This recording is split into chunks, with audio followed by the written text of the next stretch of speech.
Bed number 6 का patient है ना, उसे इंजेक्शन दे दो। डॉक्टर सर, डेंगू का एक पेशेंट आया है पर हमारे पास बेड अवेलेबल नहीं है। वो एसिड अटैक वाली पेशेंट है ना, उसे डिस्चार्ज कर दो। जी सर।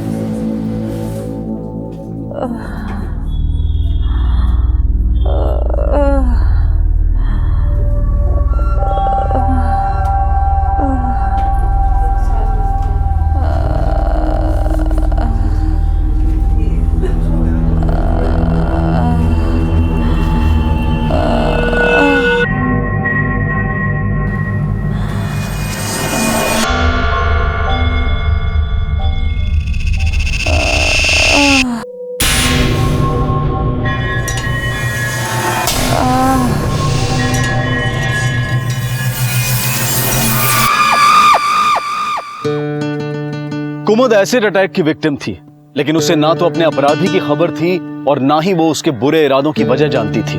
और अब उसका दर्द भी उसे चुनौतियां देने को तैयार था। कुमुद, तुम्हें डिस्चार्ज कर दिया गया है। तुम केवल 30% ही जली थी। 70% या उससे ऊपर होता तो तुम्हें हमें हॉस्पिटल में रखना पड़ता। ये हमारे हॉस्पिटल की पॉलिसी है। अच्छा, तुम्हारा हॉस्पिटल का बिल कौन पे करेगा? जिंदगी का एक बुरा हादसा जब जिंदगी भर का बोझ बन जाए तो बुरा वक्त कभी अपने आप को कोसने का तकाजा करता है तो कभी अपने आप से लड़ने का। लेकिन वक्त हमारा दोषी नहीं होता है। दोषी वो होता है जो किसी का बुरा करने का अपराध करता है। लेकिन कुमुद के साथ जो हुआ वो बुरे से भी बदतर था। सर, कुमुद का भाई नवीन 2 महीने पहले जेल से छूटा और कुमुद ने उसे अंदर करवाया था। कुमुद के दोस्त ने बताया कि एसिड अटैक से 1 हफ्ते पहले उसने कुमुद को बेल्ट से पीटा था। सर, हो सकता है कि उसने कुमुद पे एसिड फेंका हो। लेके आओ उसे। सर।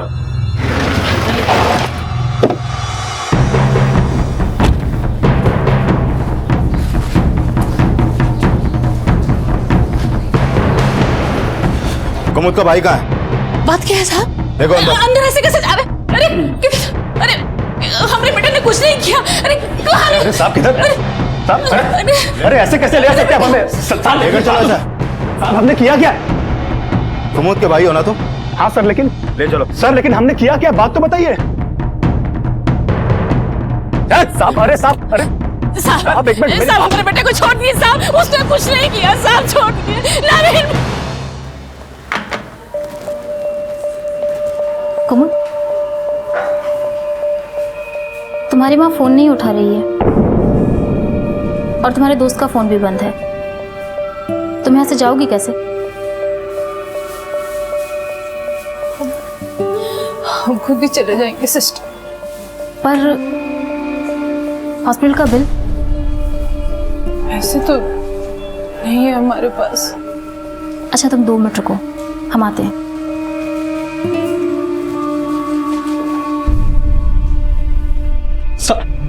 साहब, हम कुमुद पे क्यों एसिड फेंकेंगे? भाई हैं हम उसके। भाई नहीं, तू कसाई है। 10 दिन पहले तूने कुमुद को पीटा और 6 महीने पहले उस बच्ची मीरा का सिर तक फोड़ दिया तूने। तेरा बस चलता तो उस बच्ची की जान तक ले लेता। भाई बोलता है तो साहब, वो भी हमको अपना भाई कहाँ मानती है? अपनी बेटी को तो सर पे चढ़ा के रखा है उसने। माँ से बदतमीजी कर रही थी तो बस इसी खुंदक में हाथ उठ गया। और कुमुद, वो अपनी बेटी को समझाने के बजाय उल्टा मुझे जेल करवा दी। और इसी खुंदक में तूने कुमुद पे एसिड फेंक दिया। साहब, मानते हैं कुमुद से हम नफरत करते हैं, लेकिन इसका ये मतलब थोड़ी कि हम उसके ऊपर तेजाब फेंक देंगे। तूने नहीं फेंका तो और किसने फेंका होगा? साहब, ये हमको कैसे मालूम चलेगा? आप कुमुद के दोस्त वो गौतम से पूछिए ना। एसिड अटैक के टाइम पे वो भी था वहां पर। बैठो कुमुद, 3 दिन बाद आकर पट्टी चेंज करा जाना। और चिंता मत करना, डॉक्टर की बात हो गई है। तुम्हारा खर्चा एक एनजीओ उठा रहा है। ये रख लो। अरे रख लो, पैसे नहीं है तुम्हारे पास? Thank you sister. हम ये पैसे आपको जरूर वापस कर देंगे। अच्छे से जाना। फिलहाल तो तुझे जाने दे रहे हैं, लेकिन हमसे पूछे बगैर ये शहर छोड़कर जाना मत कहीं। जा सकते हो।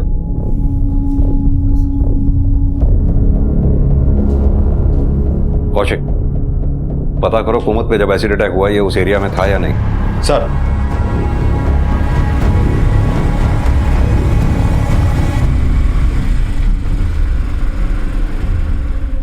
तुम्हारी माँ फोन नहीं उठा रही है। और तुम्हारे दोस्त का फोन भी बंद है।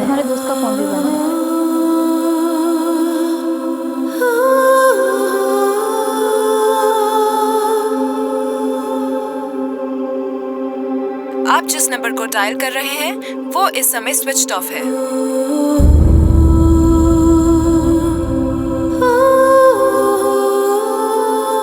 ये मजा आ रहा है? हाँ। एंजॉय करो, बस गिरना मत।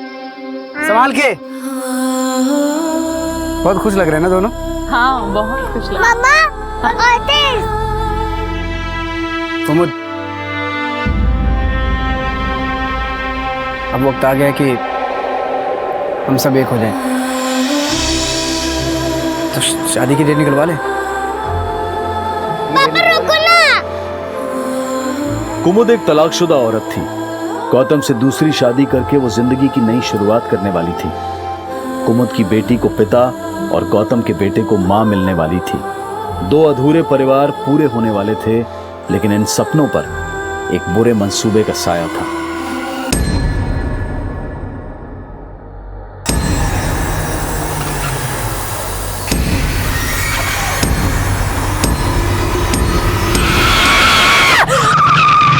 क्या हो गया मैडम? वापस हॉस्पिटल लेकर चलूं? इस हादसे ने सिर्फ कुमुद का जिस्म ही नहीं गलाया, बल्कि उसकी रूह भी हिलाकर रख दी।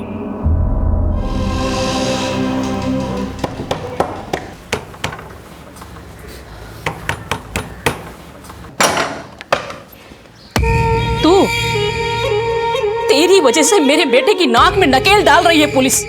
अब मैं तुझे अंदर नहीं घुसने दूंगी। चल निकल यहाँ से। अरे दरवाजा बंद करने के पहले हमारी बेटी को बाहर भेज दी। वो यहाँ नहीं है। यहाँ नहीं मतलब? हॉस्पिटल जाने का बोल कर गई थी, वहीं गई होगी। निकल यहाँ से।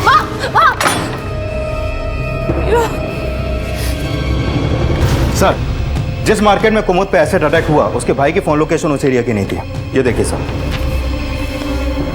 जेल से होके आया, इतना दिमाग तो रखता ही है कि क्राइम सीन पे मोबाइल ना लेके जाए। लेकिन सर वहाँ आसपास में कोई सीसीटीवी भी नहीं है और ना ही कोई ऐसा विटनेस सामने आया जिसने कुमुद के भाई नवीन या किसी सस्पेक्ट को वहाँ पर देखा हो।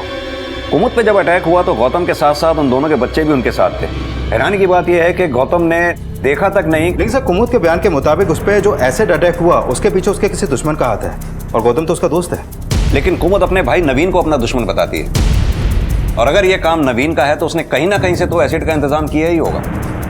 एक काम करो, नवीन के कॉल रिकॉर्ड्स और उसके यार दोस्त किस किस के पास उसका उठना बैठना है सब अच्छी तरह से इन्वेस्टिगेट करो। हो सकता है शायद कोई क्लू मिले। सर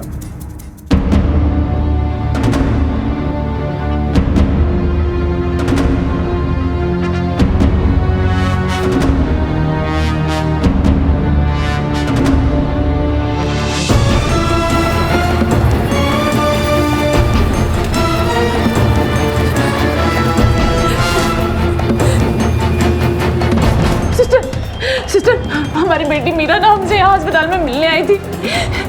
ये आपने देखा है क्या? कहीं मिल नहीं रही है सर। माँ बोली हमसे मिलने अकेली हॉस्पिटल चली गई, पर हॉस्पिटल में भी नहीं मिली हम। कौशिक, देखो जरा। सर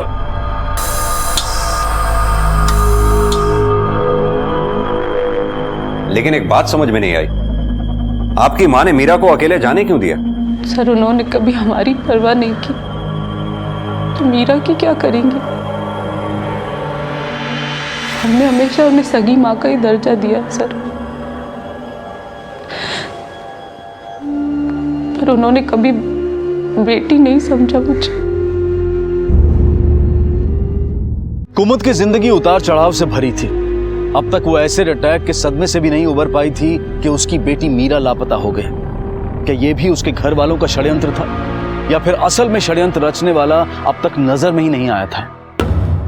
पीछे अच्छी तरह से देखो। अरे क्या कर रहे हो? छान मारो, कोई भी नहीं रहना चाहिए। साहब, आप तो ऐसे छानबीन करवा रहे हैं जैसे हम कोई अपराधी हूँ। क्यों, आपका बेटा जेल होकर नहीं आया?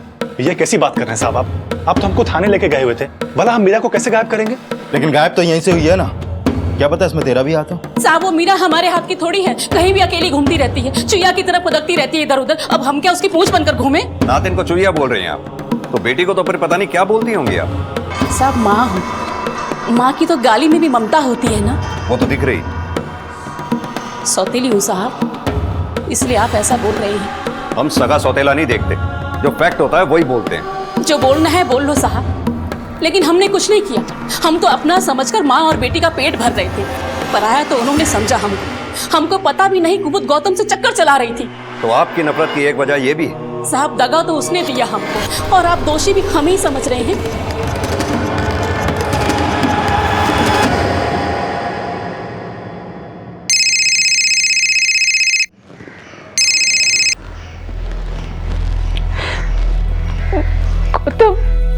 कुमुद तुम कहाँ हो?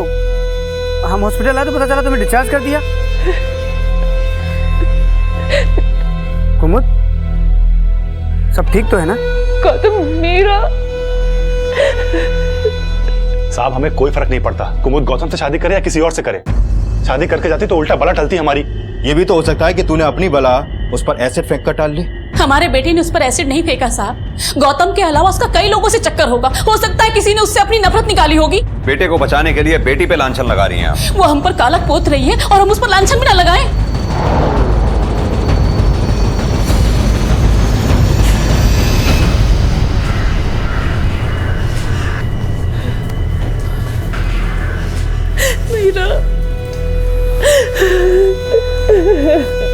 कुछ नहीं होगा मीरा को। सर लगता नहीं मीरा को कुमुद के भाई या उसकी माँ ने गायब किया हो, क्योंकि उनके घर से हमें कोई क्लू नहीं मिला। क्लू तो हमें कुमुद के भी किसी अफेयर का नहीं मिला जो उस पर एसिड अटैक की वजह बने। कुमुद ने अपने बयान में किसी ऐसे सिरफिरे का जिक्र नहीं किया जो उसे परेशान करता था या उसका पीछा करता था। कुमुद एक तलाकशुदा औरत है। पहले उस पर एसिड अटैक होना और उसकी बच्ची का गायब होना, कहीं ऐसा तो नहीं इस केस का कनेक्शन उसके पहले पति से हो? लेकिन सर कुमुद का तलाक 5 साल पहले हो गया था। 5 साल बाद उसका पति ये सब क्यों करेगा? कौशिक, 5 साल बाद कुमुद दूसरी शादी करके अपनी लाइफ में आगे बढ़ रही थी। यह भी तो हो सकता है उसका पहला पति 5 साल पहले की कोई नफरत पाले बैठा हो। इस पहले पति की इंफॉर्मेशन निकालो। सर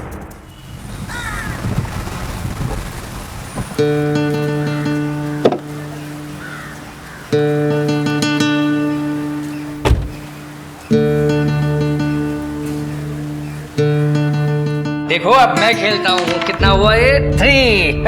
ये देखो 1 2 और 3। पापा! अरे मेरे बेटा। आंटी मीरा कहाँ है? मीरा कल आएगी बेटा, तुम जाओ खेलो।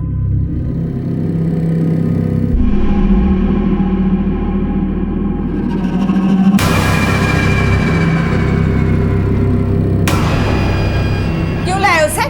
मना किया था ना तुझे, फिर भी उससे ले आया?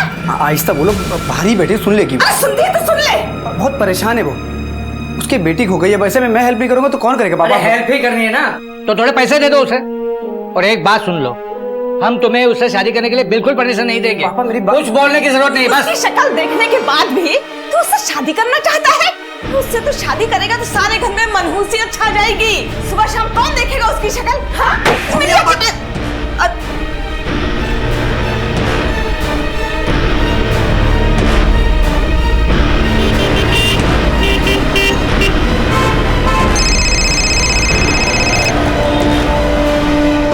हेलो,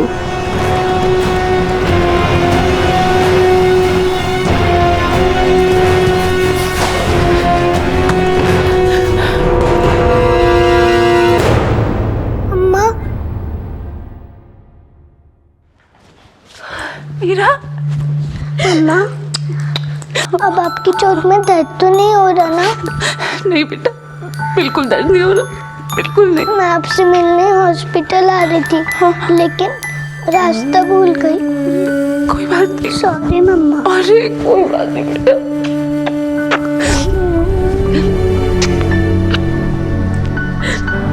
मैं इसको लेके जा सकती हूँ। तुम जा कहाँ रहे हैं और रहेंगे कहाँ? बेटा, जो रास्ते पे लाया है वही रास्ता भी दिखाएगा। और पता है, भगवान भी उसकी मदद करते हैं जो अपनी मदद खुद करता है। सर ये राजेश बिष्ट, कुमुद का तलाकशुदा पति। मैंने कुमुद का डिवोर्स केस स्टडी किया, बड़ा मेसी केस था सर। ये कुमुद को मारता था, कमरे में बंद रखता था। तो फिर कुमुद ने एक एनजीओ की मदद से अपने पति राजेश से तलाक लिया। इसका करंट फोन नंबर, एड्रेस सब निकालो। सर माना कि तुम उसकी सौतेली हो, लेकिन घर तो तेरे सगे पिता का था, वो ऐसे कैसे निकाल सकती है? हाँ बेटा, हम पड़ोसी हैं तेरे, ऐसा नहीं होने देंगे हम। चल हम बात करें तेरी माँ से और भाई से। नहीं अंकल, अब उस घर में रहे ना तो हमारा दम घुट जाएगा, अब नहीं। तो तुम जाओगी कहाँ? और कोई रिश्तेदार है तुम्हारा? है तो, मगर माँ ने सबको भड़का रखा है हमारे खिलाफ, कोई मदद नहीं करेगा। तो बेटा फिर तू जाएगी कहाँ? एक जगह है हमारे पास, मेरे दोस्त का घर खाली है, वो थोड़ा पुराना है, लेकिन आप दोनों का बंदोबस्त हो जाएगा। चलो घर का इंतजाम तो हो गया बेटा, लेकिन फिर खाने पीने का ये नहीं अंकल, मेरे पास भी है, ये लो रख लो काम बेटा, है। रख लो। तुम्हारे साथ बच्ची भी है ना, मैं अपनी दुकान से तुम्हें राशन का बंदोबस्त कर देता हूँ। देखना, मर जाएगी लेकिन किसी पे बोझ नहीं बनेगी। तो क्या वो वापस नहीं आएगी? कहाँ वापस आएगी वो? आपने इतनी कमाल की एक्टिंग जो की है। और देखना, हमको भी वही बोले कि गौतम प्लीज आप मेरी वजह से अपने माँ बाप का दिल मत तोड़ो, हमें हमारे हाल पे छोड़ दो।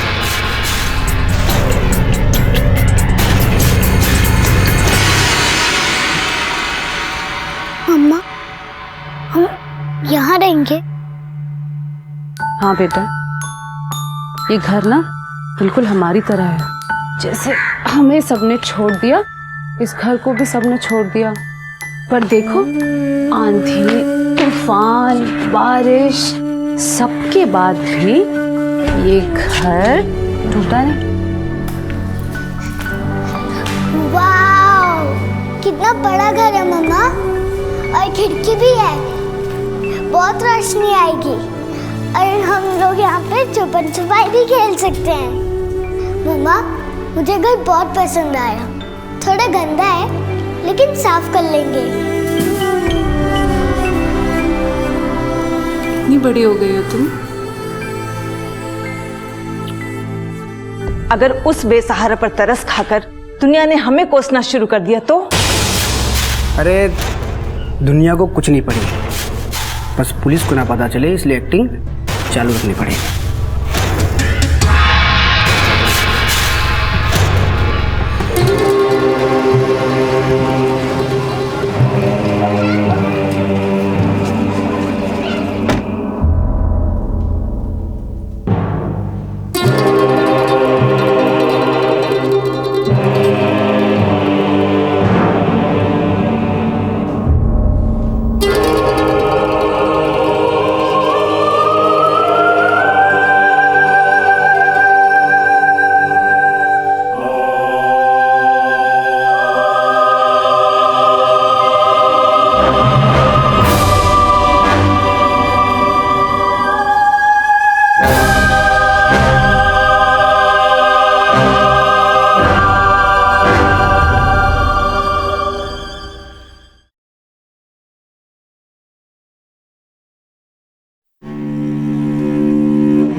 हाँ बेटा, आपके सर से कुछ निकल रहा है, और बहुत बदबू भी मार रहा है।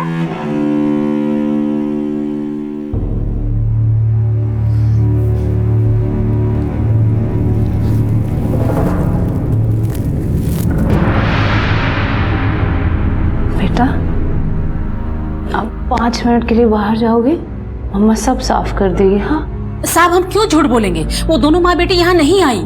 माँ सच कह रही साहब, पर हम क्यों झूठ बोलेंगे ऐसा? देखो बेटा, मम्मा ने पूरा साफ कर दिया, अब तो बिल्कुल बदबू नहीं है, नहीं है ना बेटा?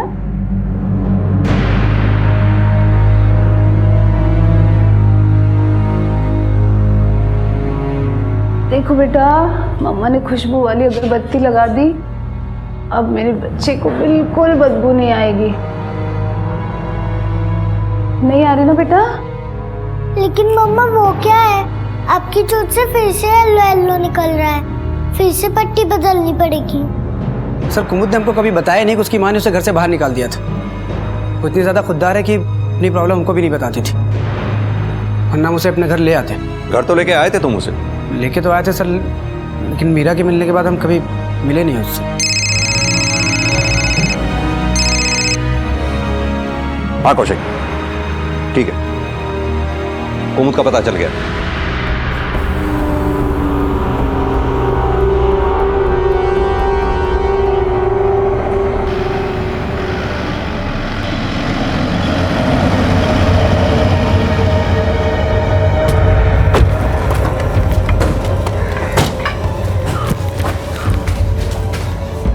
कमाल है कुमुद, हमें इतना पराया कर दिया कि अपनी प्रॉब्लम में शेयर नहीं किया। तुमने बताया क्यों नहीं? तुम्हारी माँ ने तुम्हें घर से निकाल दिया। अब तुम यहाँ नहीं रह सकती, चलो हमारे साथ। एक मिनट, हमें कुमुद से बात करनी है, प्लीज जरा आप। कुमुद,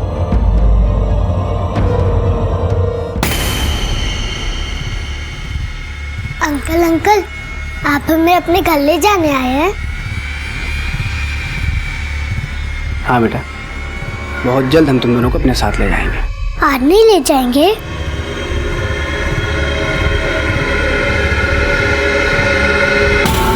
अच्छा, हमें पता चला है तुम्हारी शादीशुदा जिंदगी काफी मुश्किलों भरी थी। तुम्हारा पति तुम्हारे साथ मारपीट किया करता था। घाव तो वो भी बहुत गहरे थे सर, पर लगता है जिंदगी हर पड़ाव पर कुछ नए घाव दे देती है। हो सकता है तुम्हारे इस घाव की वजह भी तुम्हारा अतीत ही हो। क्या तुम्हें नहीं लगता तुम्हारे पहले पति ने ही तुम पे एसिड फेंका होगा? पुलिस अब इन संभावनाओं को खंगालना चाहती थी कि कुमुद पर हुए एसिड अटैक का कनेक्शन कहीं उसके पहले पति से तो नहीं था, जो कि इस केस को 7 साल पीछे ले जाने वाला था।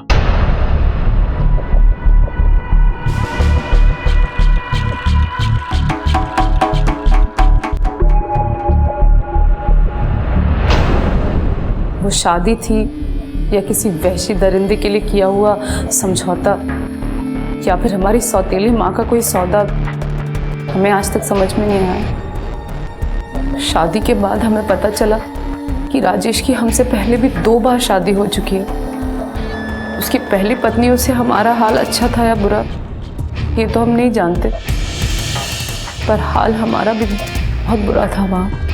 राजेश की माँ हमसे नौकरों की तरह बर्ताव करती, पर जब मीरा हमारी ज़िंदगी में आई तब हम मीरा के भविष्य के लिए डरने लगे और उसका भविष्य बनाने के लिए हमने फिर से पढ़ाई करने का फैसला लिया। वो हमें मारता रहा, पर हमने तय कर लिया कि हम पढ़ेंगे ज़रूर, चाहे कुछ भी हो जाए। सर, हमने राजेश को बिना बताए फर्स्ट ईयर कॉरेस्पॉन्डेंस से पास कर लिया, पर जब उसे पता चला तो वो तो हमें जान से मारने पर उतारू हो गया। मायके आए तो सौतेली माँ ने जीना मुश्किल कर दिया, और जब वापस ससुराल गए तो राजेश ने बहुत बुरा हाल किया हमारा। अब वो हमें बस मारता पीटता ही नहीं था, बल्कि भूखा प्यासा कमरे में बंद भी रखता था और हमें तड़पाने के लिए मीरा को हमसे अलग कर देता था। इसके बाद एक दिन हिम्मत करके हम मीरा को वहाँ से लेकर भाग आए। फिर एक एनजीओ की मदद से हमें तलाक मिल गया, और इस बार माँ ने भी हमें अपने घर में रख लिया। एलिमनी के पैसे मिले थे ना हमें, अब चाहे मर क्यों ना जाए, उनके पास वापस नहीं जाएंगे। तलाक के बाद क्या तुम्हारा कभी अपने पहले पति राजेश से आमना सामना हुआ? हाँ, 2-3 बार हुआ। कब मुलाकात हुई तुम्हारी उससे? कुछ 6-7 महीने पहले आखिरी बार हमने उसे देखा था, पर इग्नोर कर दिया।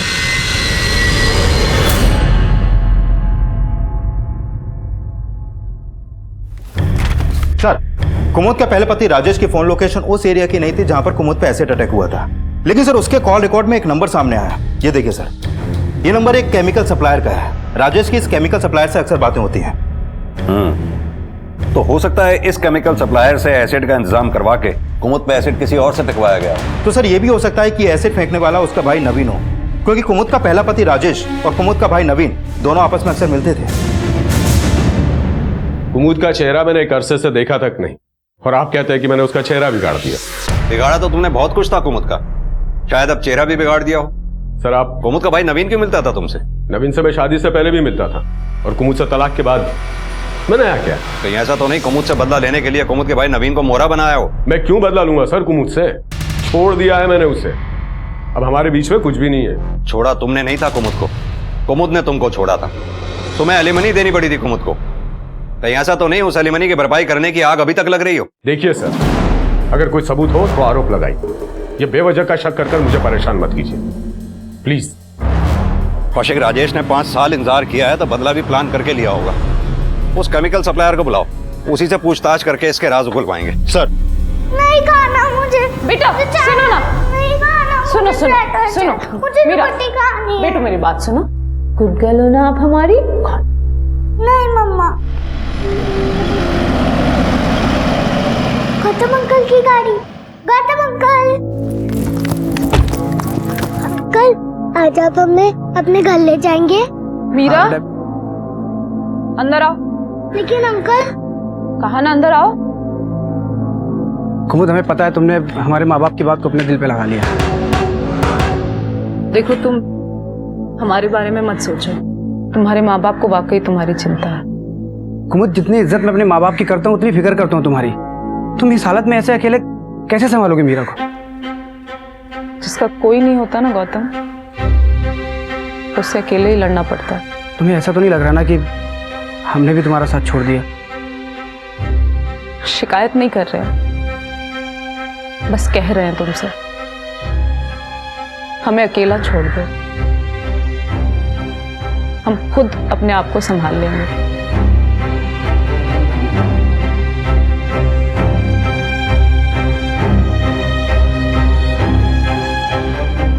चाहिए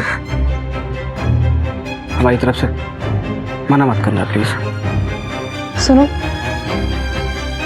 ये पैसे दिखाकर ना हमारी भावनाओं को छोटा मत करो। और एक बात कहें तुमसे, दोबारा यहां मत आना।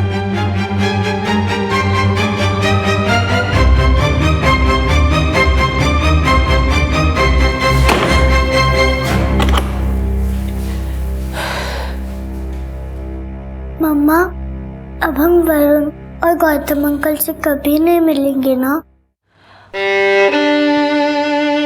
बेटा, जब वक्त बदलता है ना तो थोड़ा थोड़ा हमें भी बदलना पड़ता है ना? आप अपनी मम्मा पे ट्रस्ट करो, हम दोनों मिलके ना सब ठीक कर लेंगे, ठीक है?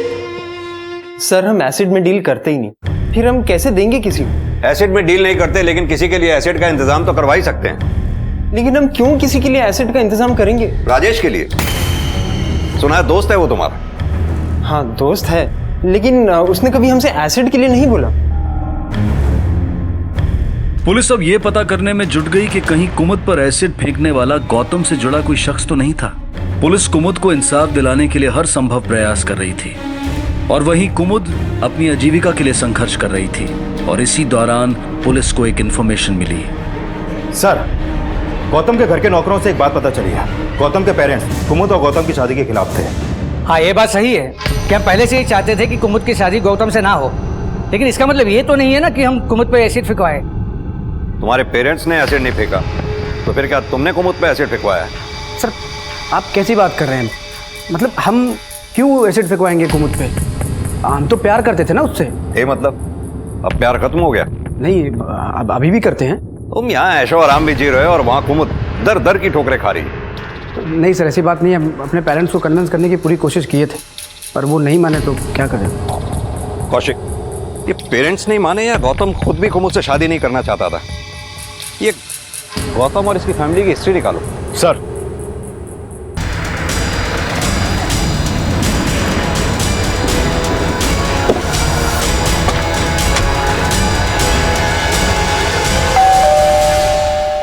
सर, गौतम के पेरेंट्स तो बहुत ही लालची थे सर। उन्होंने तो हमसे दहेज भी बहुत मांगा था, लेकिन बदले में हमारी बेटी को कभी कोई सुख नहीं दिया। सास ससुर हमेशा जली कटी सुनाते रहते थे उसे, और उसका वो पति गौतम, उसे तो कुछ पड़ी नहीं थी। सर, ये से केस जरूर खत्म हो गया, लेकिन हम दोनों आज भी यही मानते हैं कि उन्होंने हमारी बेटी को मारा है। मीरा, मीरा, मीरा, मीरा, मीरा, कहाँ हो बेटा? मीरा,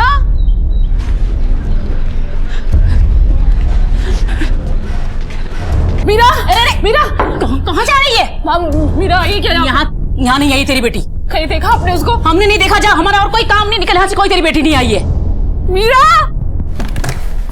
सर, गौतम के पेरेंट्स के बारे में कुछ और बातें सामने आई हैं। गौतम की पहली बीवी के मरने के बाद वो गौतम के लिए रिश्ता ढूंढ रहे थे और जहां जहां उन्होंने रिश्ते की बात चलाई वहां उन्होंने मोटे दहेज की मांग की। यानी गौतम अगर कुमुद से शादी करता तो गौतम के पेरेंट्स को वो मोटा दहेज नहीं मिलता। गौतम कुमुद से ही शादी करना चाहता था। कौशिक, कहीं ऐसा तो नहीं अपने बेटे का मन बदलने के लिए ही गौतम के पेरेंट्स ने कुमुद का चेहरा बिगाड़ दिया हो ताकि गौतम खुद शादी से पीछे हट जाए? सर, ये थ्योरी तो स्ट्रांग है, लेकिन गौतम के पेरेंट्स के खिलाफ ऐसा कोई क्लू नहीं मिला है कि उन्होंने कुमुद पे एसिड फेंकवाया हो। गौतम के पेरेंट्स को थाने बुलवाओ। सर, हम बार बार कह रहे हैं कि हमने कुमुद पे ना एसिड फेंका है ना किसी से फेंकवाया है, फिर भी आप नहीं मान रहे हैं। लेकिन आप लोगों ने पहली बहू को तो मारा ही था ना। सर, आपने अच्छी तरह केस स्टडी नहीं किया है।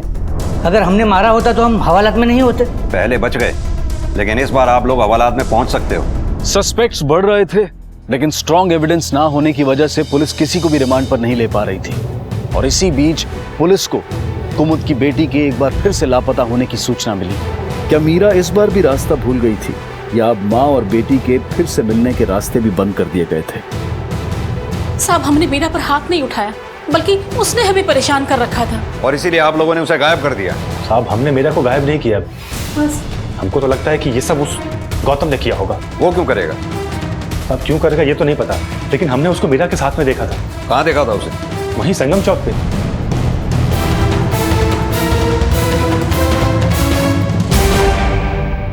सर, हम ना कहाँ बोल रहे हैं कि हम मीरा से नहीं मिले थे। हम तो बोल रहे हैं मिले थे, लेकिन इसका ये मतलब नहीं कि हम उसे किडनैप करवाएंगे। हमको तो ये भी नहीं पता था कि वो मिसिंग है। लेकिन मीरा से मिले क्यों थे? सर, वो हम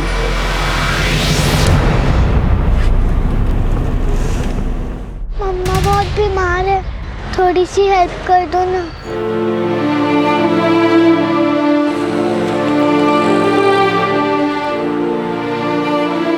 मीरा, बेटा तुम क्या कर रही हो? मम्मा बहुत बीमार है, घर में खाने को भी कुछ नहीं है। आपने तो मम्मा को प्रॉमिस करके तोड़ दिया, पर मुझे तो केयर करनी है मम्मा की।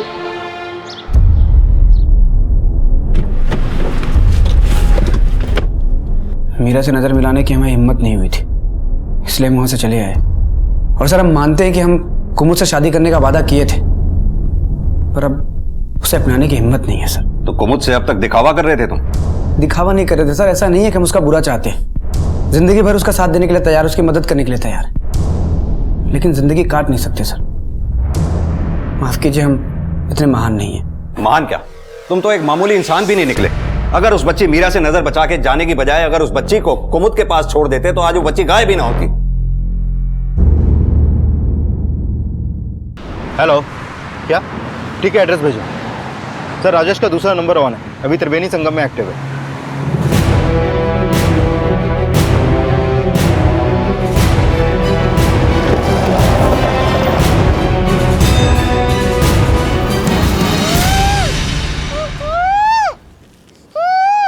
कौशिक,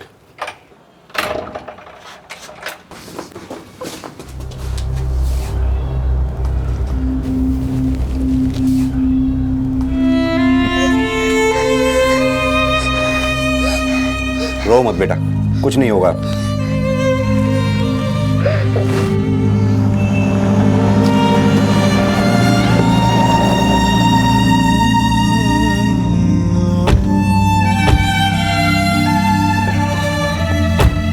मीरा, मम्मा, मीरा,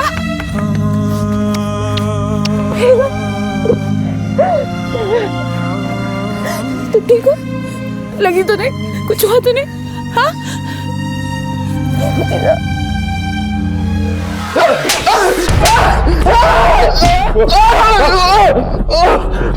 बता, मीरा को क्यों उठाया था?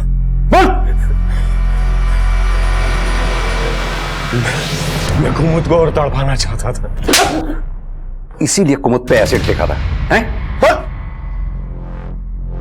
सर, अगर कुमुद के पहले पति राजेश ने वाकई में कुमुद पे एसिड फेंका होता तो जैसे उसने कुमुद की बेटी को किडनैप करने की बात मानी तो ये बात भी मान लेता। कौशिक कुमुद का पति ही नहीं, कुमुद की माँ, भाई, दोस्त, गौतम के घर वाले, कोई भी इस केस में अपराधी हो सकता है।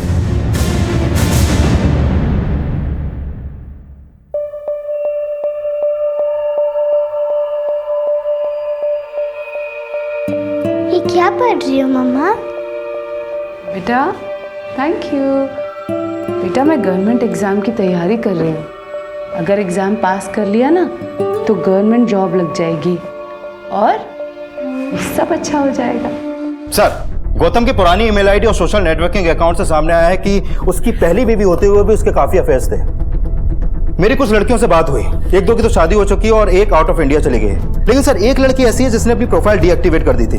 ये देखिए सर, ये उसके कुछ लास्ट मैसेजेस जो उसने गौतम को भेजे थे। सर इससे तो लगता है कि वो गौतम से काफी हट थी। मंजू नाम है इसका। हाँ सर, हम मंजू से शादी करना चाहते थे पर हमारे पेरेंट्स नहीं माने थे। पहली बीवी होने के बावजूद तुम मंजू से टच में थे? एक दो बार हमने उसके मैसेज का रिप्लाई किया था बस। अब कहाँ है वो? हमारी पहली बीवी मरने के बाद हम मंजू से कांटेक्ट करने की कोशिश किए थे और उसने अपना नंबर बदल दिया था सर, और जिस एड्रेस पे रहती थी वहाँ से भी शिफ्ट हो गई थी। उसका आखिरी एड्रेस दो हमें। जी।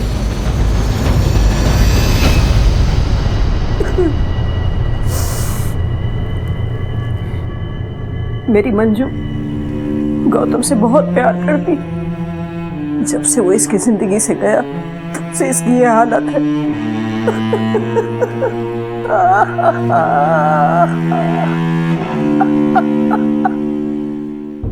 सर, मैंने मंजू की माँ के कॉल रिकॉर्ड चेक किए। जिस रात कुमुद पे एसिड अटैक हुआ था उस रात मंजू की माँ की फोन लोकेशन उसी एरिया की थी जहां पर कुमुद पे एसिड फेंका गया था। मैंने किसी पर कोई एसिड नहीं फेंका, मेरा विश्वास कीजिए साहब। हमने ये भी पता कर लिया है गोदावरी जी कि आपने वो एसिड खरीदा कहां से था। अब सीधी तरह से मान लीजिए जो भी कुछ आपने किया है। बोलिए।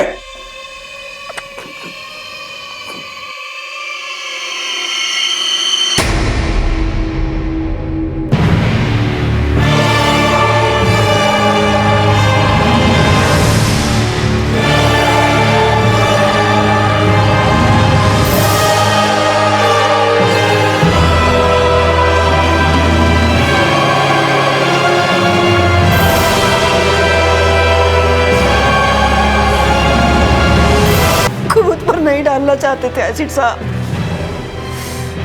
हम उस गौतम पर एसिड डालना चाहते थे क्योंकि उसने हमारी बेटी की जिंदगी बर्बाद कर दी साहब।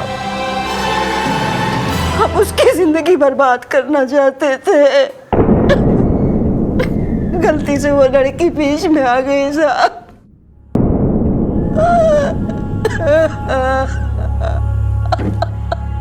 हम बुरे के साथ भला करने का तो नहीं सोच पाते हैं, लेकिन बुरे के साथ बुरा करने का ख्याल भी बुरा ही होता है। कहने को मंजू की मां बुरी नहीं थी, लेकिन उसका इरादा गलत था। गौतम के साथ बदला लेने की बजाय अगर वो अपनी बेटी का हौसला बढ़ाने पर जोर देती तो शायद उन मां बेटी की जिंदगी भी संवर सकती थी। लेकिन कुमुद जैसी मिसाल दे पाना हर किसी के बस में नहीं होता। कड़े संघर्ष के बावजूद आखिरकार कुमुद अपने पांव पर खड़ी हो गई। सरकारी नौकरी के लिए एंट्रेंस एग्जाम देने के बाद उसे नौकरी भी मिल गई। हम आशा करते हैं कि अपने हौसले की जो लौ कुमुद ने हमेशा जलाए रखी वो उसकी और उसकी बेटी की जिंदगी में खुशहाली की रोशनी जरूर लेकर आएगी। सो जा, सो गई लगता है। बिटिया रानी सो जा, मामा दूर के पूरी पकाए पूर के। क्या हुआ?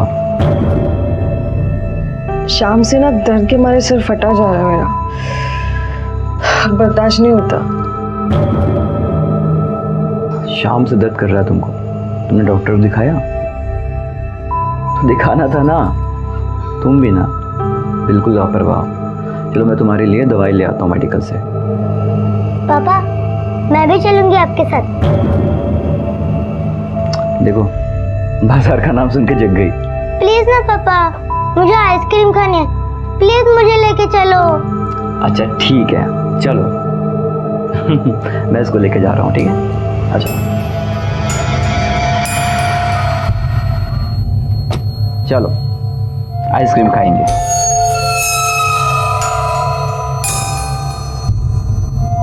पापा मैं स्ट्रॉबेरी खाऊंगी। अच्छा। नहीं चॉकलेट। अच्छा। नहीं वैनिला खाऊंगी। अच्छा बाबा, तुम्हें जो पसंद है वो खा लेना। खुश? चलो आज।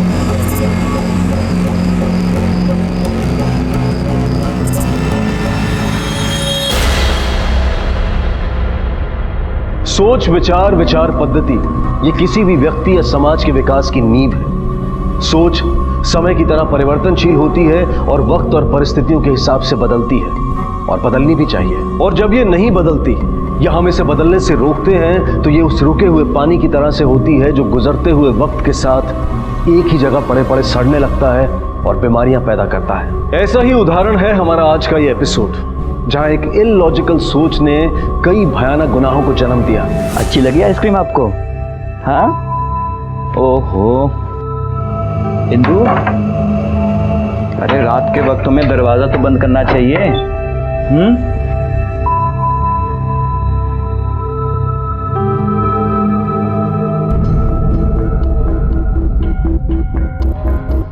इंदु, इंदु, बेटा आप यहाँ पे बैठो, आइसक्रीम खाओ, हम आते हैं अभी, ठीक है? आराम से।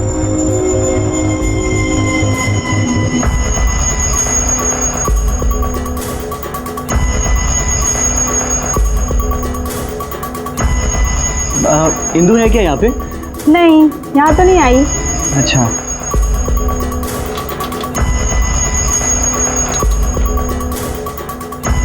इंदु आई थी क्या यहाँ पे? नहीं तो। कहाँ चली गई होगी, वो भी बिना बताए? कब से गायब है आपकी बेबी? सर कल रात से। मैं प्रिया को लेकर मेडिकल से उसके लिए सर दर्द की दवाई लाने गया था। जब वापस आया तो देखा दरवाज़ा खुला हुआ है और इंदु घर पर नहीं है। ये कितने बजे की बात है? सर 12 साढ़े 12 बजे के आसपास के। आप दोनों में कोई झगड़ा, मतलब कोई अनबन, कुछ तनाव था? नहीं सर, बिल्कुल नहीं। आपने उनके दोस्तों के पास या उनके रिश्तेदारों के पास इंक्वायरी की? शायद उनके पास वो गई होगी। सर दोस्त या रिश्तेदार होंगे तो ना चाहेगी। मैं और वो दोनों ही अनाथ हैं। मैं स्कूल में पढ़ाता था और वो वहाँ खाना बेचने आती थी। हमने एक दूसरे को पसंद किया और शादी कर ली। तब से हम तीनों ही एक दूसरे का परिवार है। उनका मोबाइल?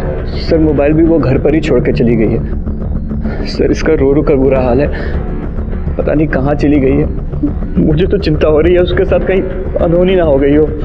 ठीक है, हम लोग पूरी कोशिश करेंगे उन्हें ढूंढने की, और जैसे ही कुछ खबर मिलती है तो आपको इन्फॉर्म कर देंगे।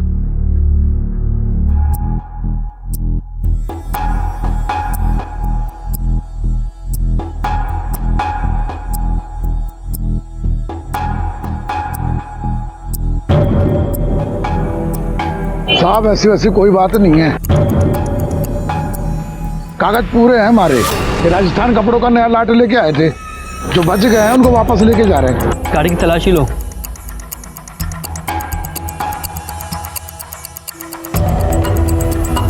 सर कपड़े ठीक है, नीचे उतरो, जाओ।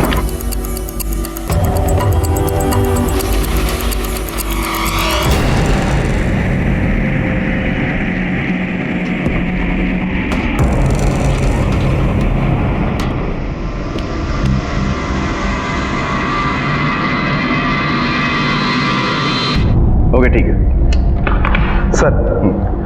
ये औरत कल रात को 12 से 12:30 के करीब अपने घर से गायब है। उसके पति का कहना है कि इन लोगों का यहाँ पर कोई नहीं है जहाँ पर वो जा सकती है, और उन दोनों में कोई झगड़ा भी नहीं है जिसकी वजह से ये घर छोड़कर जाए। सर ऐसी सूरत में पॉसिबल है कि किसी ने इसे किडनैप किया हो। क्या नाम बताया इसके पति का? सर मुरारी। क्या करता है वो? सर स्कूल में पढ़ाता है, टीचर है। कितने बजे की घटना है? कुछ 12 से 12:30 के करीब। 12 से 12:30। अमूमन इस समय तो हलचल होती है बॉम्बे। यादव, अगर ये जबरदस्ती किडनैपिंग का मामला है तो पॉसिबल है कि आस पड़ोस में किसी ने उसकी चीख सुनी हो। इसकी तस्वीर सारे पुलिस स्टेशन में सर्कुलेट करवा दी? हाँ सर।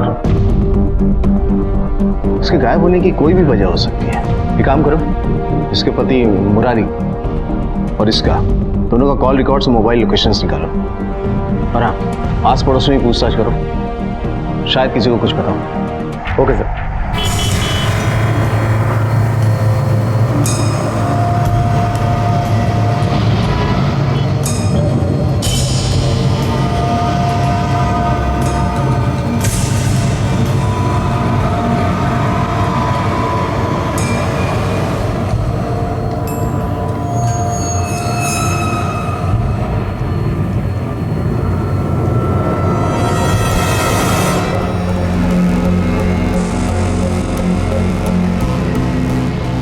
मैंने तुम्हारी सारी बातें मान ली, तुमने जो कहा वो किया। अब मेरी बेटी के साथ कुछ गलत मत करना। हमारा वास्ता थारे से है, थारी बेटी से कोने। मम्मी, मम्मी, क्या हो बेटा, क्या हो गया? मम्मी हमें छोड़कर काम पे चली गई, बता ना। आ जाएगी, तुम्हारी मम्मी जल्दी से आ जाएगी, है ना? परेशान नहीं होते ना?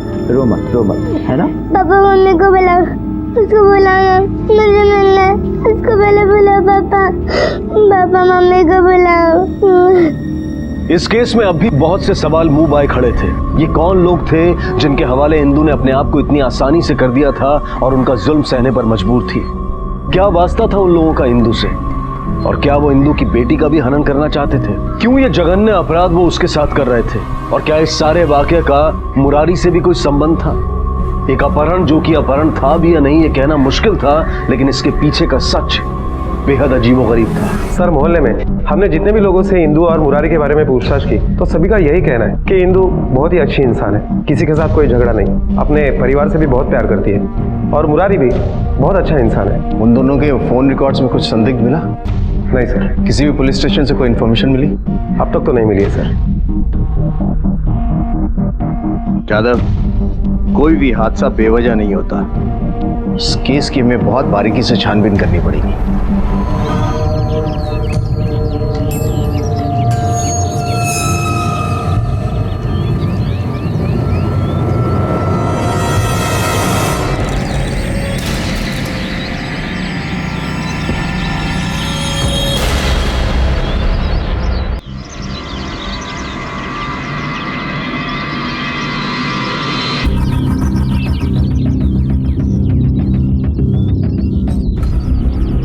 जाने दो, तुम्हें जो चाहिए था वो मैंने किया। अभी सब कहाँ मिले है? अभी ना थारी बारी है, उसके बाद थारी छोरी के साथ भी तो यही सब करना है।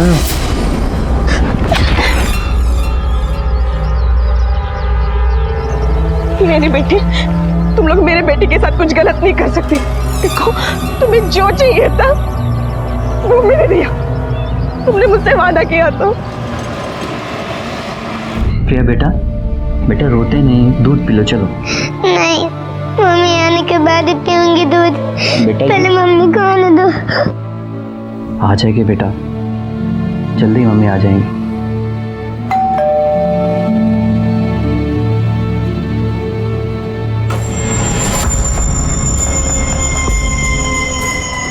अंदर आओ।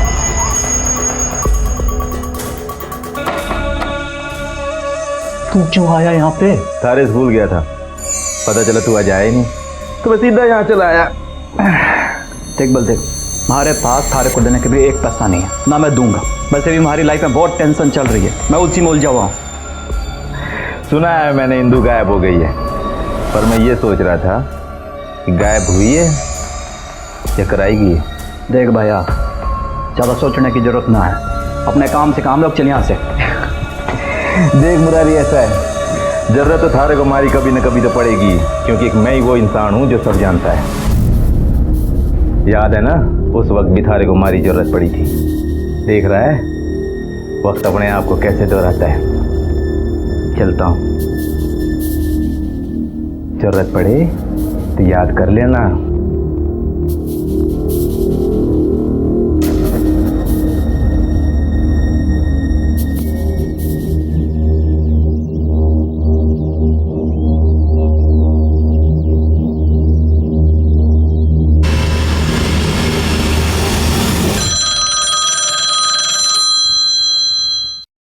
Hello, Navsari police station, PSI Bhagat speaking.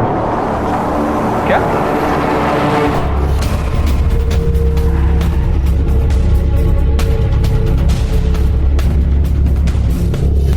Ma'am, दोनों के सर पे वार किया गया है। सूखा और खून और बॉडी देखकर लगता है कि वारदात 8 से 10 घंटे पुरानी है। कुछ ऐसा मिला है जिससे बॉडी की शिनाख्त हो सके? नहीं मैम, कत्ल के हथियार के अलावा और कुछ नहीं मिला है। ये तो किसी हेवी व्हीकल का पाना है, ट्रक वगैरह में होता है ये। लेकिन यहाँ आसपास तो कुछ नजर नहीं आ रहा है ऐसा। बॉडी सबसे पहले किसने देखी थी? मैंने देखी थी। मैं खेत से काम करके लौट रहा था और अचानक मेरी नजर पड़ी, यहाँ लाशें पड़ी हैं। भगत, बॉडी पोस्टमार्टम के लिए भेजो और ये आसपास के एरिया में और सारे ढाबों पर पूछताछ करो। हो सकता है किसी ने कुछ देखा हो। Right ma'am.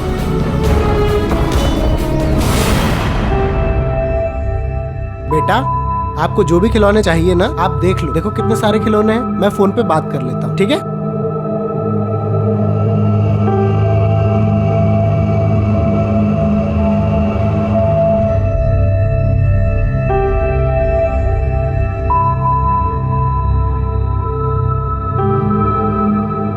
Hello, Ram Ram Mishra, Murari बोल रहा हूँ। क्या हाल चाल जानू? अच्छा, इंदु आई है क्या वहाँ? नहीं आई? अच्छा, वो वहाँ आए ना तो मुझे तुरंत फोन करो। सुनो, ये बात किसी और को मत बताना।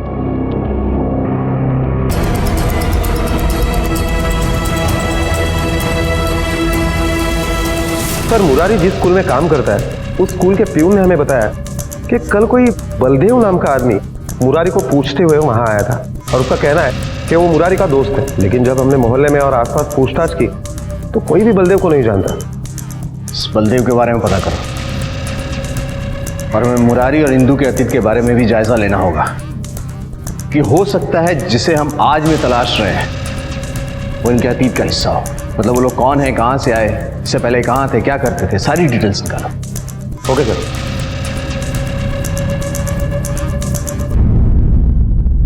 मैम, पोस्टमार्टम रिपोर्ट के हिसाब से दोनों ही मर्डर 12 बजे से 2 बजे के बीच में हुए हैं। आसपास के ढाबों में पूछताछ करके पता चला है कि ये दोनों ही वहाँ पे खाना खाने के लिए रुके थे। मैम, हो सकता है कि ये दोनों ड्राइवर और क्लीनर हों। हमने आसपास बहुत सारी जगह ट्रक को तलाश किया लेकिन कहीं भी कोई लावारिस ट्रक नहीं मिला है। इसका मतलब है जिसने कत्ल किया वो ट्रक लेके भाग गया है।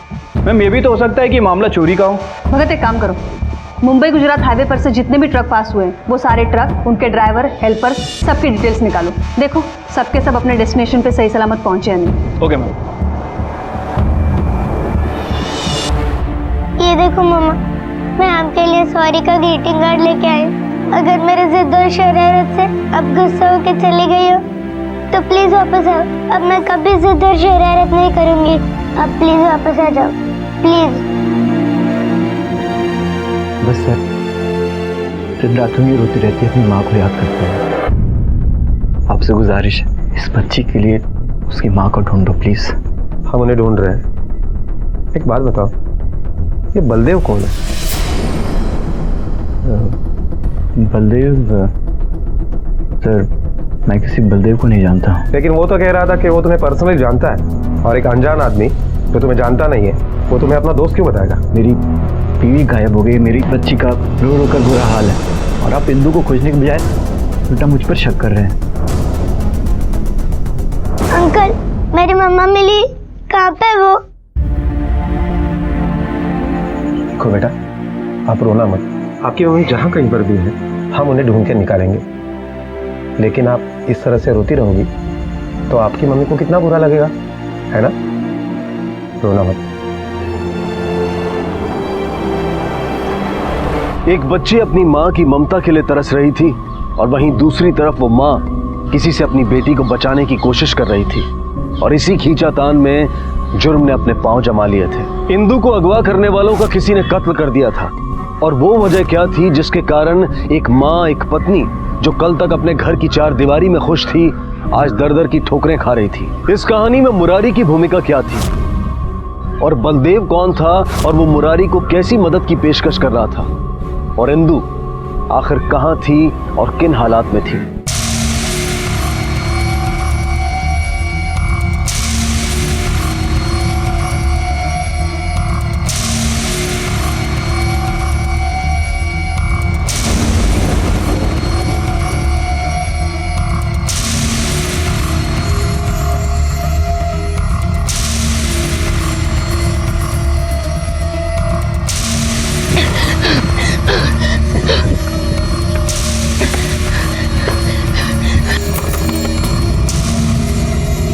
છે અત્યારે?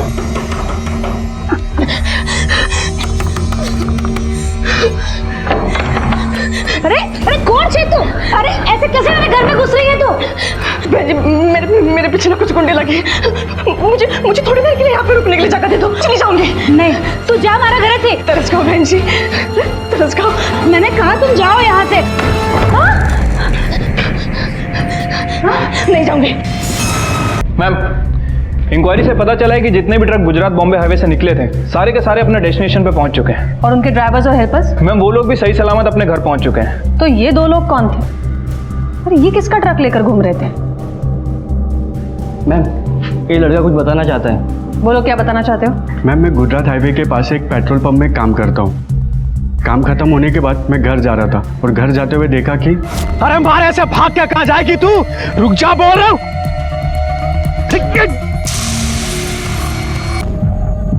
इसका मतलब है वो दो नहीं 3 लोग थे, उसमें से 2 मारे गए। और ये औरत कौन है जिसने ये दोनों लोगों का खून किया है, और क्यों? तुम्हें उस आदमी और औरत का चेहरा याद है? हाँ मैम, याद है।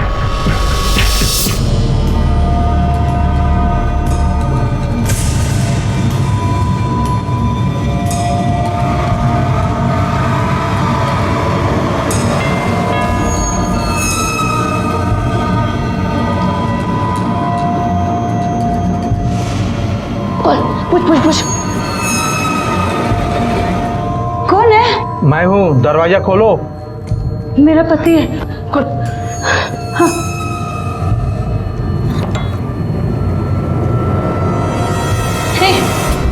चुप, चल बैठ, चल बैठ, बैठ तो काट डालूंगी, बैठ।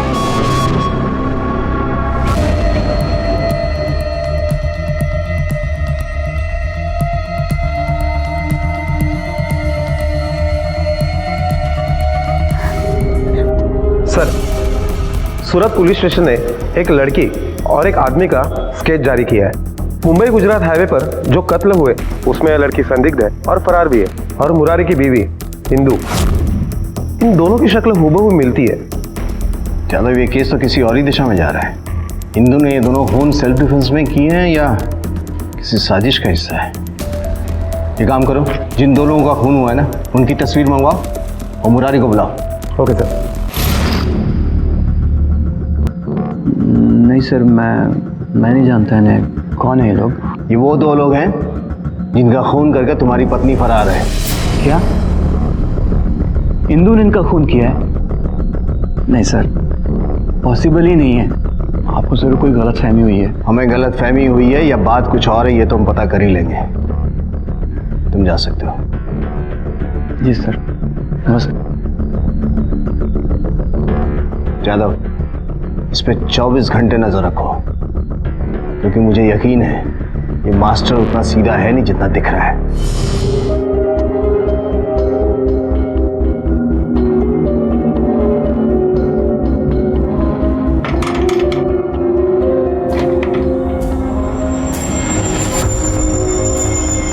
बलदेव मेरी मदद करेगा?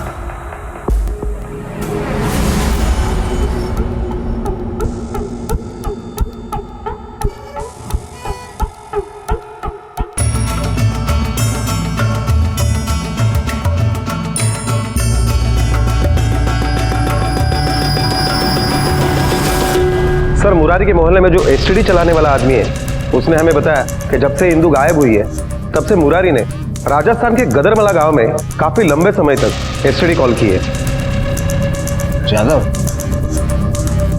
जिन 2 लोगों का कत्ल इंदु ने किया है उनका पहनावा भी राजस्थानी है। इसका मतलब है इंदु के गायब होने का मुरारी से कोई ना कोई लिंक है। तुमने मुरारी के पास के बारे में पता किया? क्या सर, जब हमने मुरारी के मकान मालिक से बात की तो उसने बताया कि जब 8 साल पहले मुरारी उसके पास आया था तब मुरारी ने उसे बताया था कि वो राजस्थान से है। इसका मतलब हम सही दिशा में जा रहे हैं।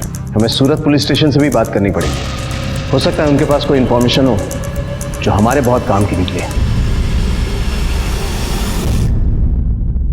ये लीजिए सर, हमारी इन्वेस्टिगेशन और केस से जुड़ी सारी इंफॉर्मेशन इस फाइल में।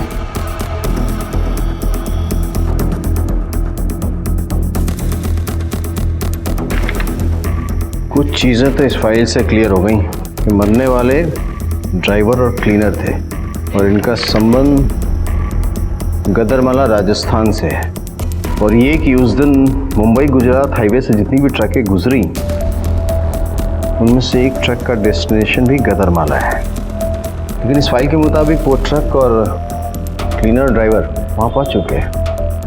सर, अगर ड्राइवर और क्लीनर का खून हो चुका है तो वो ट्रक गदरमाला पहुंचा है किसने? ये तो ज़्यादा हमें वहाँ जाके ही पता लगाना पड़ेगा।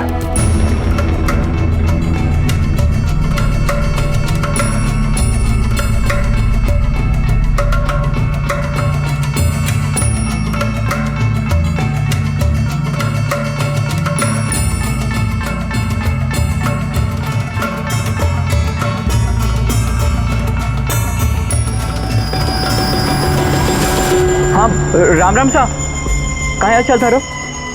अच्छा, इंदु आई है क्या वहाँ?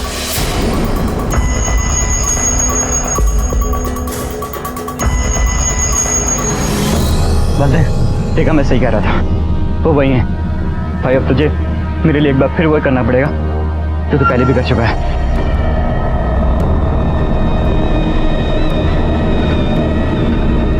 तुझसे जो बन सकता है कर, लेकिन उसे वापस ला दे प्लीज। तू ये है ना बलदेव, तू तो बोल रहा था इसे जानता नहीं। चलो, तुम दोनों का टाइम आ गया। ए रोक, तेरी तो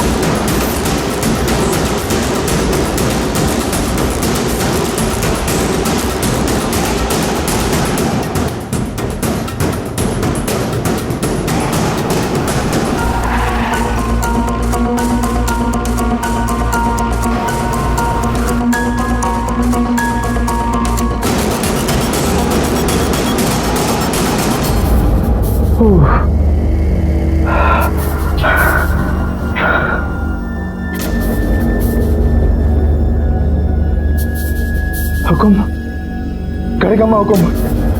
हुकुम हमारे पुलिस पीछे लगी है। हुकुम, मैंने अपनी रिस्क में इंदु का पता तो आपको बता दिया, पर उस काम का मैंने एक पैसा अभी तक नहीं मिला। हुकुम, हमारे अकाउंट में पैसा जल्दी जमा करो। घर का भेदी लंका ढाए। मुरारी जो बलदेव से मदद की उम्मीद लगाए हुए था, ठगा जा चुका था। और एक बड़ा सवाल ये नजर आ रहा था कि आखिर मुरारी पुलिस से गदरमाला के बारे में क्यों छुपा रहा था, और ये हुकुम कौन था जिसे बलदेव ने फोन करके आगाह किया था। पुलिस को भी गदरमाला गांव के संकेत मिले थे, लेकिन इंदु का इस गांव से क्या वास्ता था? कहां थी इंदु? और ये कैसा समाज था जहां इस अमानवीयता से एक औरत की अस्मिता को तार तार किया जा रहा था, और क्यों? ऐसे कैसे बच के जा सकते वो दोनों तुम्हारे हाथ से? इंपॉर्टेंट केस, जाओ यहां से।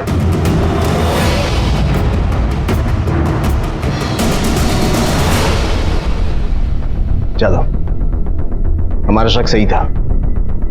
इस मुरारी का इंदु के गायब होने से जरूर कोई लेना देना है। सर, कहीं ऐसा तो नहीं कि मुरारी ने अपनी बीबी को गायब करवाया हो? अगर गायब भी करवाया होगा तो कोई वजह तो होनी चाहिए, जबकि इंक्वायरी में ये बात साफ हो गई है कि एक्स्ट्रा मैरिटल अफेयर जैसी कोई चीज नहीं थी। दोनों एक दूसरे से बहुत प्यार करते थे। मुझे लगता है इन सारे सवालों का जवाब हमें गदरमाला से ही मिलेगा। आखिर क्या कनेक्शन है इस वारदात का उस गांव से? एक काम करते हैं, मैं गदरमाला जाके वहां का सच पता करता हूं। तब तक तुम बलदेव और मुरारी दोनों को अरेस्ट करो। Okay sir.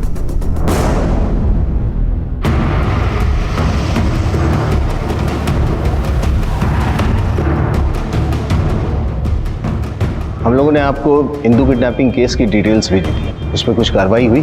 सर आपने जो हमें डिटेल्स भेजी थी वो हमने पढ़ ली है, और जिस ट्रांसपोर्ट कंपनी का मुंबई ट्रक गया था उसके बारे में भी हमने पता कर लिया है। हमें इन्वेस्टिगेशन वहीं से शुरू करना पड़ेगा। जी साहब, ये देखिए, ये ट्रक तो परसों ही वापस आ गया था, इस पर डेट भी लिखा हुआ है। कितने लोग थे इस ट्रक पे? ड्राइवर कौन था? सर 2 ड्राइवर थे, अजय और शोभित, और एक क्लीनर था, विनोद। इन्हें पहचानते हो? नहीं साहब, मैं इनको नहीं जानता हूँ। ध्यान से देखो, ये दोनों भी ड्राइवर हैं और इसी गांव के हैं। नहीं सर, मैं नहीं जानता हूँ इनको। जो तीनों लोग मुंबई गए थे उन्हें बुलाई। तुम तीनों गए थे इस ट्रक के साथ मुंबई? ठीक है, अभी जा सकते हो, लेकिन बिना पुलिस के परमिशन के गांव से बाहर मत जाना, समझे?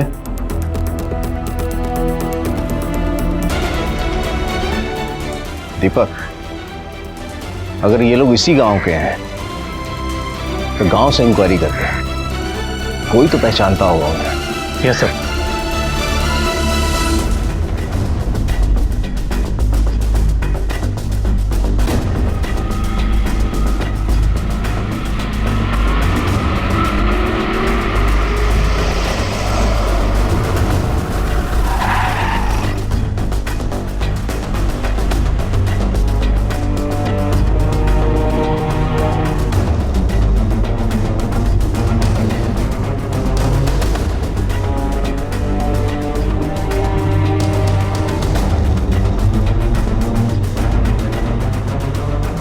इसे देखा है क्या? ना जी साहब, मैंने इस छोरी को नहीं देखा।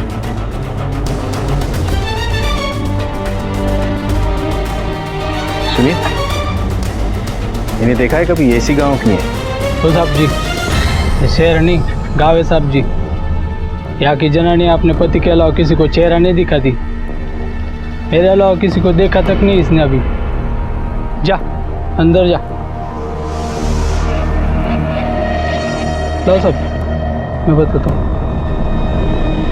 नहीं साहब जी, मैंने तो कभी नहीं देखा इसको, मुझे नहीं लगता है इस गांव की।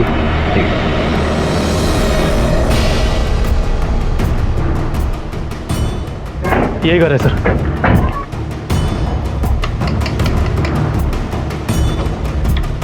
गोविंद तू है? जी मैं ही हूँ। मुरारी को कैसे जानता है? कौन मुरारी सर जी? सर, जिसने मुंबई से तुझे 2 बार फोन किया था पीसीओ से, उसने किसको फोन किया नहीं किया सारा डिटेल्स है हमारे पास। बोल। देख साहब प्यार से समझा रहे, सीधे जवाब दे। साहब जी हमारा दोस्त है जी वो, और जी कभी कभार फोन कर लें जी एक दूसरे को हालचाल पूछने को। इंदू के बारे में क्या जानता है? जी वह उसकी लुगाई है। बस इतना ही जानता है? तो जब वो मुंबई से भागी तो मुरारी ने तुझे फोन क्यों किया? बोल। साहब जी यूँ मैं कैसे बता सकूँ? दीपक, तलाशी लो अंदर। Okay sir.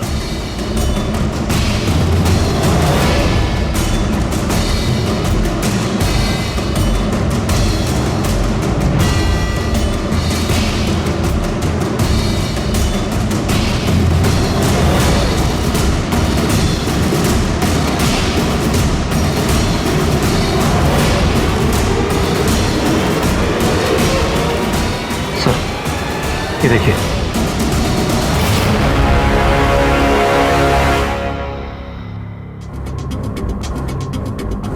कौन है ये?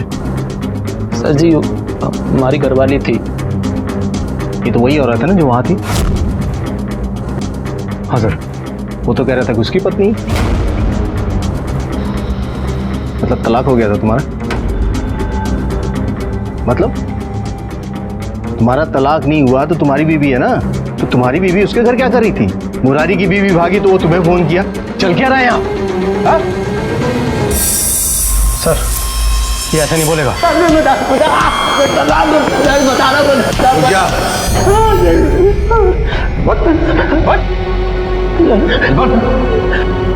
तो हमारे गांव की प्रथा बिल्कुल अलग है।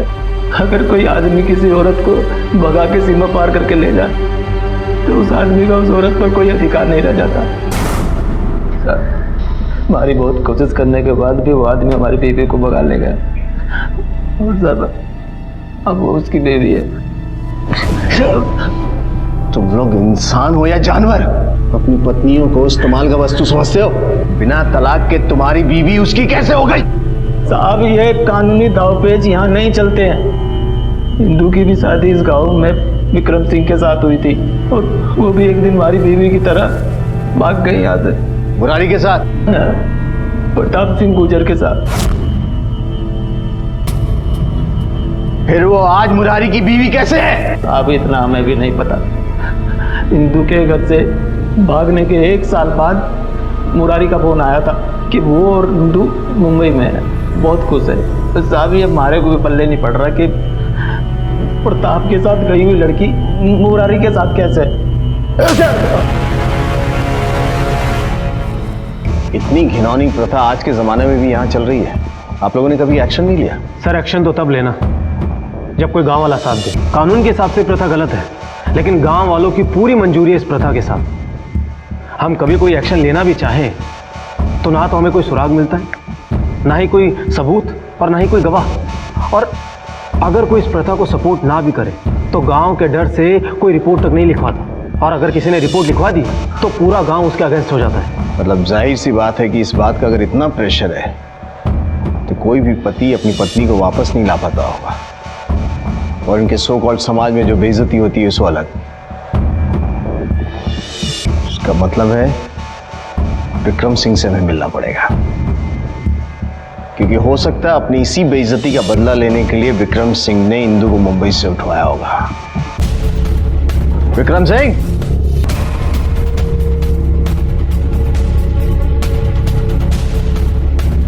तुमसे बर्दाश्त नहीं हुआ कि इंदू तुम्हें छोड़कर किसी और को चुन ली, तुम्हारी बेइज्जती की, और इसी बेइज्जती का बदला लेने के लिए तुमने उसे मुंबई से उठवा लिया। जिस प्रताप के साथ वो भागी थी और जब उसके खून का मैंने सुना तब भी मैंने उसका हाल चाल नहीं पूछा, तो फिर साहब आज बदला लेने की बात कहाँ से आवेगी? क्या प्रताप का खून इंदू के तुम्हारे घर से जाने के कितने दिनों बाद हुआ था? जिस दिन इंदू भागी थी उसके तीसरे दिन ही प्रताप की लाश गांव के बाहर मिली थी, और साहब इंदू का आज तक पता नहीं चला कि वो कहाँ गायब हुई है।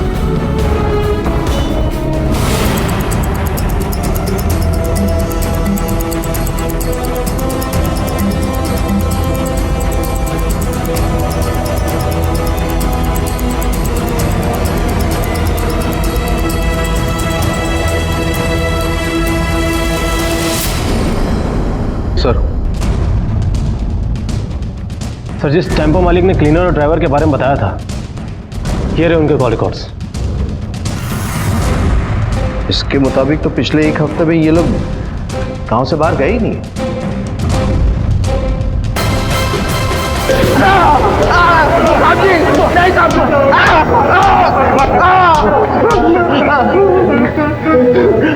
तुम बता रहे साहब जी हम तीनों नहीं गए थे मुंबई, वो तो शमशेर, राजदीप और रंजित गए थे मुंबई।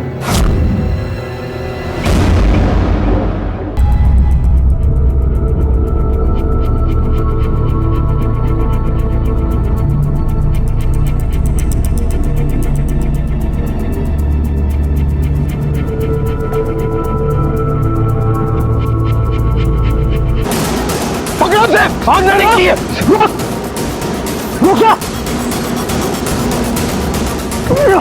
भाग रहा था मैं, देखे नहीं चल।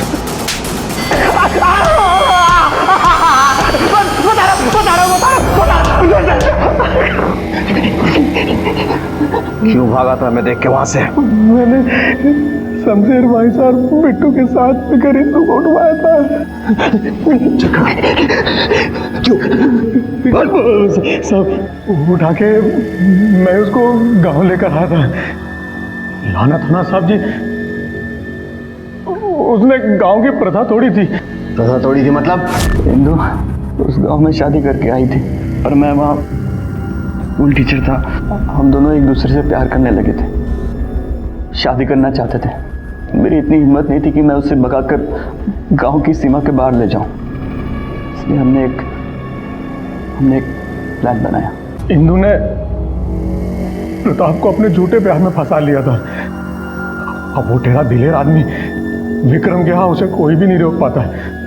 बस गांव वालों की नजर बचाकर इंदू और वो दोनों गांव की सीमा से बाहर चले गए। उसके अगले दिन मैंने और इंदू ने तो धोखे से मार दिया, लेकिन सर हम उसे मारना नहीं चाहते थे, बस उसे बेहोश करके वहाँ से भागना चाहते थे। वो गलती से बाहर इतनी जोर का लग गया कि उसके बाद मैं और इंदू सीधा मुंबई आ गए और शादी करके नई जिंदगी शुरू कर दी। साहब, गांव के ना नियम कायदे कानून प्रथा होती है, कानून उन्हें माने या ना माने, लेकिन हम लोग उसको अपनी जान से भी ज्यादा मानते हैं। अरे ये हिंदू और मुरारी ने पूरे गांव का नाम कटवा दियो, तो सबके अंदर गुस्सा भरो। तो एक दिन फोन आयो बलदेव का, उसने बताया कि ये हिंदू मुंबई के मीरा रोड में रह रही, तो बस ये बदला लेने को टाइम आ गया। तो तुम लोगों का गुस्सा इंदू और मुरारी दोनों पर था ना? है? तो सिर्फ इंदू को क्यों उठाया? जी, हम तो तीनों को लेने गए थे, वो इंदू खुद ही आ गई हमारे सामने।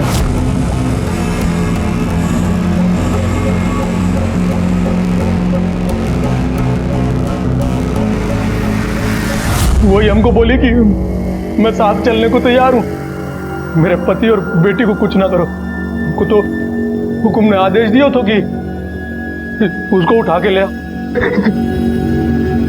हुक्म कौन है?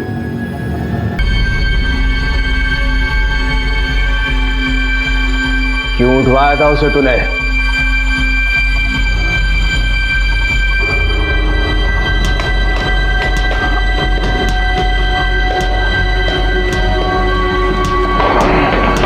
जा बोल, अब बोलेगा? बताएगा या दूसरा तरीका अपनाऊं मैं? मैंने उठवाया था उसे, कमीने को। हमारे भाई को मरवाया था उसने।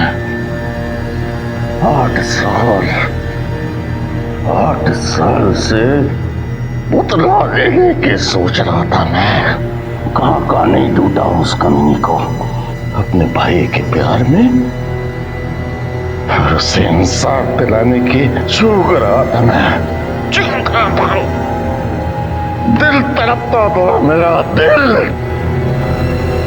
अब वो तड़पेगी जिंदगी भर। सुन, जिसे तो इंसाफ कह रहा है ना, वो वहशीपन है। तुम्हारे भाई को इंसाफ तब मिलेगा जब तू हमें बताएगा कि वो कहाँ है और कानून उसे सजा दे। आप जी, मुझे चाहे कुछ भी कर लो, मैं नहीं बताने वाला कि वो कहाँ है, और ना ही कोई गांव वाला बताएगा। गांव के रीति रिवाज तोड़े हैं उसने, गांव की प्रथा तोड़ी है उसने। सजा तो भुगतनी ही पड़ेगी उससे जिंदगी भर। नहीं बताएगा तू? आप मुझे आप चाहे कुछ भी कर लो, मैं नहीं बताने वाला। मैं बताऊंगा।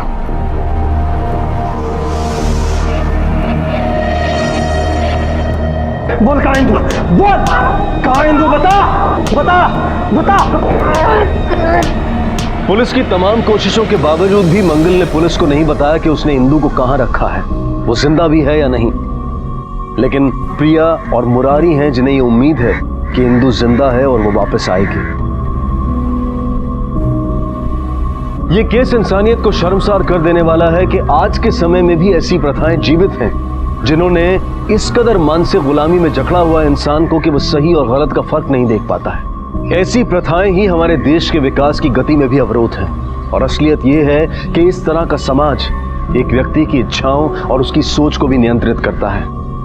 देश तो आजाद है, लेकिन आज भी ऐसी कई जगहें हैं जहां लोग इस तरह की पिछड़ी और घिनौनी प्रथाओं के गुलाम हैं। मंगल और राजदीप को इंदू को अगवा करने और उसके साथ बलात्कार करने के लिए और मुरारी को प्रताप के कत्ल के लिए गिरफ्तार किया गया है। ये सभी इस वक्त न्यायिक हिरासत में हैं और चार्जशीट फाइल होनी अभी बाकी है। संस्कृति और संस्कार इंसान की बेहतरी और विकास के लिए बनाए गए हैं। अगर कोई भी संस्कृति, संस्कार और प्रथा के नाम पर वहशी होने का दावा करे तो अपने ज़मीर को जगाएं और सही बदलाव लाने की कोशिश करें। इसी विचार के साथ अब मैं अनूप सोनी आपसे विदा लेता हूं। फिर मुलाकात होगी अगले एपिसोड में एक और चौंका देने वाले केस के साथ। तब तक अपना और अपने परिवार का ख्याल रखें और देखते रहें क्राइम पेट्रोल डायल 100। सबक एक को, सीख हम सबको। जय हिंद। क्राइम पेट्रोल के और भी दिलचस्प कहानी देखने के लिए हमारे चैनल को सब्सक्राइब करें और बेल आइकॉन दबाना न भूलें।